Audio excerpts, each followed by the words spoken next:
Okay, they're just walking all over that claymore at this point. It's not going off. This is really getting on my nerves. Oh, well, that works.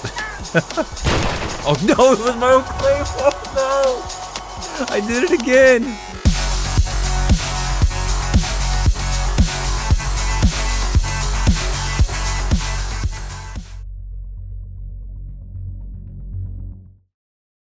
Intravenous is a top-down shooter that actually stands out in a very saturated market. They emailed me a demo Steam key along with a very enticing description: teeth-clenching stealth, followed by hardcore gunplay for those not looking for a quiet way in. They weren't kidding. If that didn't give it away, the game is a tactical stealth action shooter. One they say was born out of their love for the classic Splinter Cell games, and that really does come through. It's like if Sam Fisher was a speed addict and lost a dimension. The whole stealth aspect isn't just a gimmick either. The game is completely built around light and sound in precise and very well implemented ways that they actually show you. Your weapons and equipment all show how loud they're going to be. Even when a weapon is holstered, it'll add some extra noise to your movement, as well as slowing you down. The type of material you're walking on will have its own noise levels depending on how fast you're walking, which is such an integral part of the game. Your movement speed is bound to your mouse wheel, so you can quickly and incrementally adjust on the fly. Walking slower will also improve your accuracy, so this is a system you're going to be using constantly, and to great effect. Trust me, it being bound to the mouse wheel may seem odd at first, but once you get used to it, you'll be glad that it is. Darkness is your friend. You'll see your current light level, or how visible you are, in your HUD right above your noise meter. The demo has a training area that shows how all this works, but the mission you get to play has enemies that all have flashlights, so I didn't get to play with this system very much, but we'll get into the mission in a minute. Though you can get an EMP pistol called the HSR EMP and use it to temporarily block out things like lights, it takes a bit of time to recharge and use again. For a more permanent solution, you can just shoot them out, but doing so will cause a pretty interesting effect. The light will still flicker every few seconds. You'll also come across fuse boxes that you can use to deactivate all power to a building, saving bullets and being another permanent solution, but you'll have to pick the lock to gain access, which takes time. You could also just use the light switch like a normal person. Stealth isn't just you remaining unseen, but also keeping bodies out of view. The AI, at least in the demo, were actively searching for me, methodically checking all the rooms and buildings as well as patrolling. Loud noises, like them firing at you, will attract their nearby friends, but finding a corpse will cause them to fan out and search the immediate area around it, so you definitely don't want to still be there. You can pick up and move bodies to either hide your tracks or move it to an area to try and lure them away or set up some sort of an ambush. There's a good selection of weapons and equipment, again all showing all the stats you need to know exactly how they'll affect your performance and their lethality. From the ridiculously loud AK-103 and grenades, to the very quiet VP9 and entirely inaudible throwing knife. Take notice of their penetration. Some enemies come a little heavier than others. Also decide what sort of armor you think you'll need. I played their demo mission on the hardest difficulty with the lightest armor, and I can tell you, bullets hurt a lot.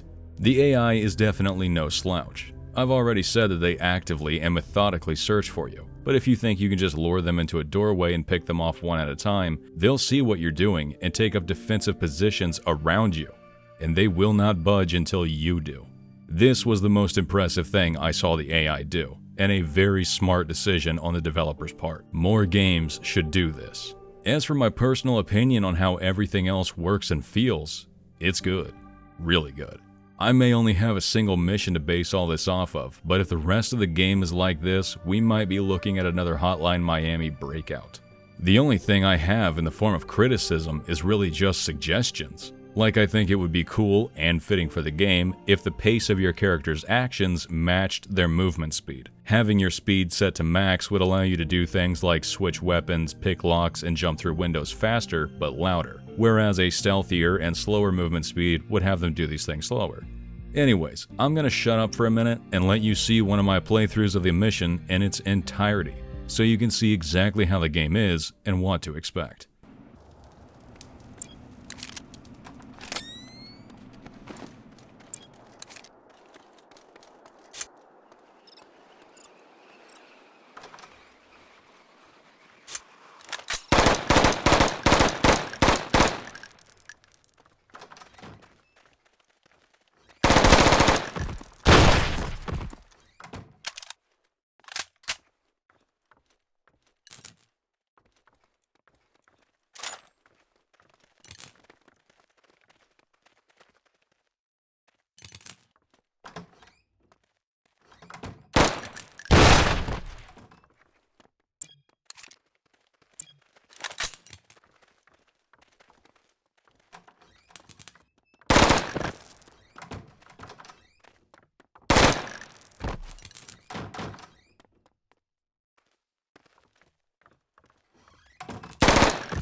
It's only one mission, and I've already played it several times and fully intend to play it some more after I get this video finished. The mission was awesome. If the rest of the game is like this, then it's definitely going to be a big game. It isn't done yet. The Steam page says it'll be available in the second quarter of this year, so it'll be up for grabs very soon. And it's genuinely something you should check out when you can, because I had a blast. Finally, they specifically asked me to tell you guys to wishlist and follow the game because it helps them out a lot. I'm not going to tell you guys to do anything. However, I will say that they are right. Doing those things does help them out, and I personally enjoyed the game so much that I will be hitting those buttons, because it's a game I'm looking forward to, and should you feel the same, you could help them out by hitting those buttons as well. Just like helping me out by hitting these two buttons right here. That wraps it up for this one, guys. I have no clue what the next documentary will be about, so leave some suggestions in the comments, as well as your opinions on how the game looks and anything you'd like to see in it. I know I've basically said it already, but it feels weird not to do my outro in the normal way, so I'm just going to say it again. If you made it this far into the video, please remember to leave a like, and if you want to see content like this and more, subscribe to the channel. This is Mitchell Godsend. Have a good one.